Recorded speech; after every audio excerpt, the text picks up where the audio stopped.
शनिवार की सुबह मुबारक हो। आज 11 जुलाई 2026 है।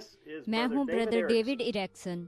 अब उकाब एक साथ इकट्ठा हो रहे पत्र जो ब्रैनम टैबरनेकल से है। प्रिय भविष्यवक्ता संबंधी वर्ग के लोगों, हम प्रकाशन शब्द को कितना पसंद करते हैं। पवित्र आत्मा के द्वारा एक सच्चे विश्वासी के लिए सारे सच्चे प्रकाशन के महत्व पर जितना भी जोर दिया जाए उतना कम है। दुल्हन के लिए प्रकाशन जीवन से भी बढ़कर मायने रखता है, क्योंकि इसी चट्टान पर, प्रकाशन पर मैं अपनी कलीसिया बनाऊंगा और परमेश्वर के अनुग्रह और दया से हम ही उसके सच्चे प्रकाशन के साथ उसकी कलीसिया हैं। प्रकाशन की पुस्तक हर किसी के लिए मायने नहीं रखती है। कोई भी इसे समझ नहीं सकता। यह एक भविष्यवक्ता संबंधी पुस्तक है जिसे भविष्यवक्ता संबंधी लोगों के लिए लिखा गया था और केवल उन्हीं के द्वारा इसे समझा जा सकता है। भविष्यवक्ता संबंधी वर्ग के लोगों के लिए, यानी हम यीशु मसीह की दुल्हन। इस पूरी बाइबल में यही एकमात्र ऐसी पुस्तक है जिसे मसीह ने स्वयं लिखा था, लेकिन उसने इसे अपने दूत के द्वारा अपने सेवक यूहन्ना तक पहुंचाया और प्रकट किया। चेलों को इन दर्ज की गई सच्चाइयों के बारे में पता नहीं था। यह बातें उन्हें पहले प्रकट नहीं की गई थी। यहाँ तक कि यीशु भी उन्हें इसमें अपने स्थान के विषय में नहीं बता सकता था, क्योंकि पिता ने उसके लिए इसे प्रकट नहीं किया था। लेकिन अब उसकी मृत्यु और पुनरुत्थान के बाद और इस विशेष समय पर वे यूहन्ना के सामने अपने बारे में यह प्रकाश प्रकट करने में सक्षम हैं कि कलीसिया में उनकी महिमा और उपस्थिति का क्या अर्थ होगा और वह क्या करेगी। लेकिन 2000 साल बाद भी दुनिया ने इस पर विचार किया है। धर्मज्ञानियों ने अध्ययन और विचार विमर्श किया है, लेकिन आज के दिन तक, इस समय तक इन रहस्यों का किसी एक के पास भी सही अनुवाद और प्रकाशन नहीं था। जब परमेश्वर ने उसी दूत को धरती पर भेजा ताकि वो हम पर, यानी उसकी चुनी हुई दुल्हन पर, यह सारी बातों को प्रकट कर सके। इस बात के महत्व को समझने की कोशिश करें कि परमेश्वर ने मुझे चुना और आपको चुना।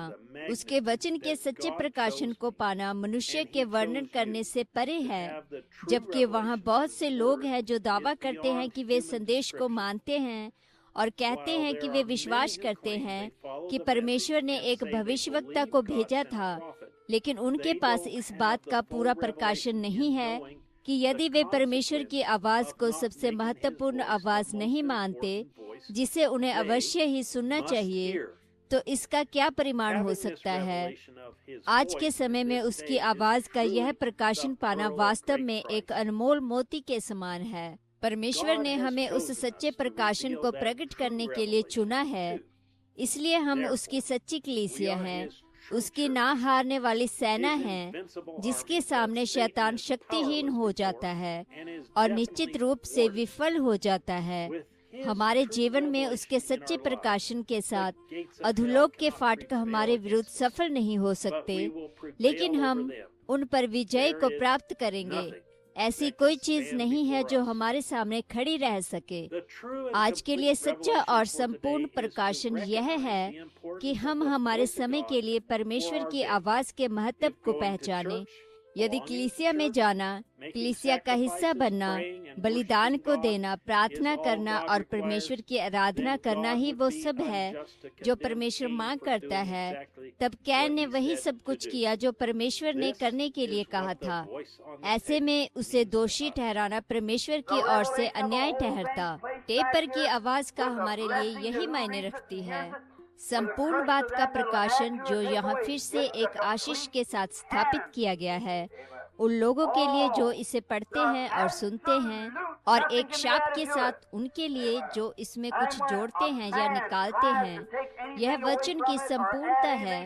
ओ वो परम सत्य, इसमें कुछ भी जोड़ा नहीं जा सकता, और जब कोई मनुष्य इसमें से कुछ भी घटाए या कुछ भी जोड़ने की कोशिश करता है, तो परमेश्वर ने कहा कि उसी तरह से वो उसका भाग भी जीवन की पुस्तक में से निकाल देगा।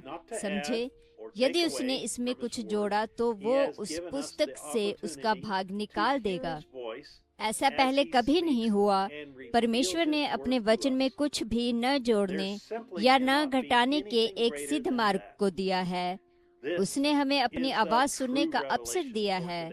जब वो बोलता है और हमारे लिए अपने वचन को प्रकट करता है, वहाँ पूरी तरह से इससे बढ़कर कोई चीज नहीं हो सकती। आज के लिए यही सच्चा प्रकाशन है।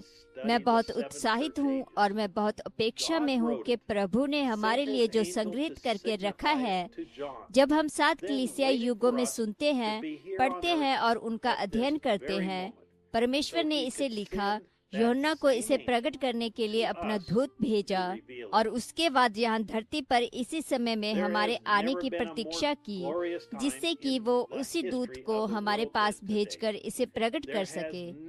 दुनिया के इतिहास में आज से ज्यादा महिमामय समय कभी नहीं रहा। मनुष्य को इससे बढ़कर सम्मान कभी नहीं दिया गया कि उसे स्वयं परमेश्वर की आवाज सुनने का अवसर मिले।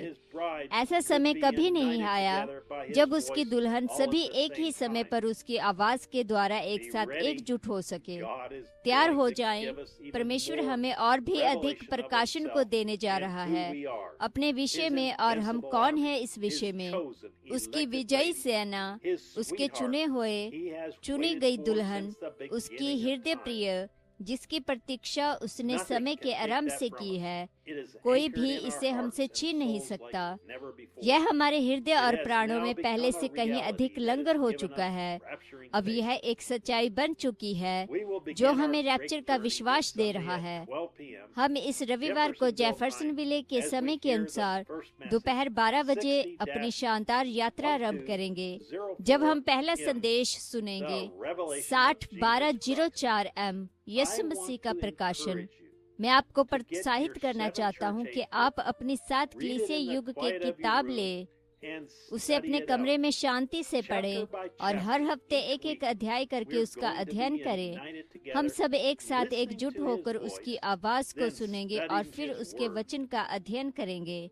भाई जोसेफ ब्रैनम, जेफरसनविले से आया यह पत्र यही समाप्त होता है।